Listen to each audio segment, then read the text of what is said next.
Alabama's football program is facing a critical moment, and head coach Kalen DeBoer remains convinced that his team still has the potential to achieve great success this season. But here's where it gets controversial. After a shocking 31-17 defeat to Florida State, a team that struggled with a 2-10 record last year, the Crimson Tide's future suddenly looks far less certain than many expected. DeBoer, who took over as Alabama's head coach in January 2024 following the legendary Nick Saban, has now seen his team lose 5 of their last 10 games. This includes the recent upset by the Seminoles, which ended Alabama's impressive 23-game winning streak in season openers.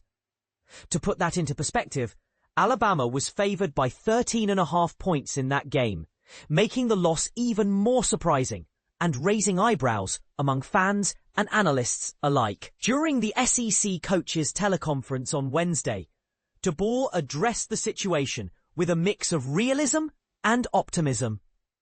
"My message is that our team I think we have a good football team that can do some big things still this year," he said. "We've got to prove it. We've got to go do it." His words reflect a coach who is determined to stay focused despite mounting pressure and criticism. At 50 years old, DeBoer's first season record of 9-4 marked a significant departure from Alabama's usual dominance.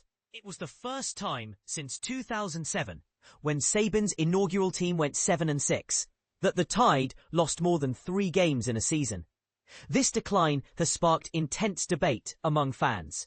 Is this a temporary setback as the team rebuilds, or a sign of deeper issues within the program?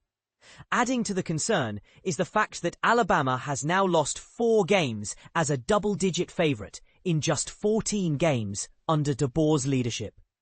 This statistic alone has many questioning the team's consistency and ability to perform under pressure.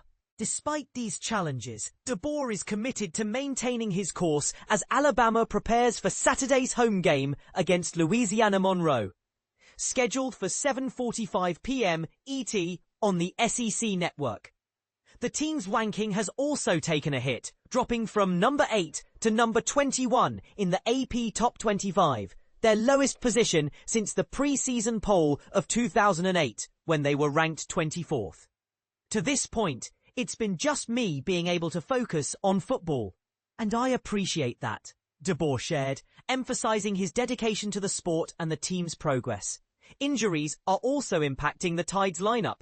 Starting defensive lineman Tim Keenan III will miss the upcoming game due to an ankle injury, while tailback Jam Miller is sidelined with a collarbone issue. Additionally, sophomore receiver Ryan Williams is questionable after entering concussion protocol. These absences could affect Alabama's performance, but DeBoer remains hopeful. Keenan, who contributed 40 tackles and 2.5 sacks last season, is reportedly recovering well, and DeBoer does not consider the injury long-term. Miller, Alabama's leading rusher from last season with 668 yards and 7 touchdowns, is expected to be back in action by the September 30th home game against Wisconsin. Jam is doing really well, DeBoer noted. "Will not be available this week, but coming along, again, as good as you could have expected. We knew there would be a possibility for next week, and that's certainly still the case." This situation raises some important questions.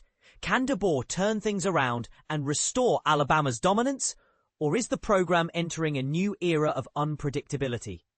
How much should fans worry about the recent losses and injuries? And perhaps most provocatively, are the high expectations for Alabama still realistic under new leadership, or is it time to adjust those expectations? We'd love to hear your thoughts. Do you believe Alabama can still pull off a remarkable season, or is this the beginning of a challenging rebuild? Share your opinions and join the conversation below.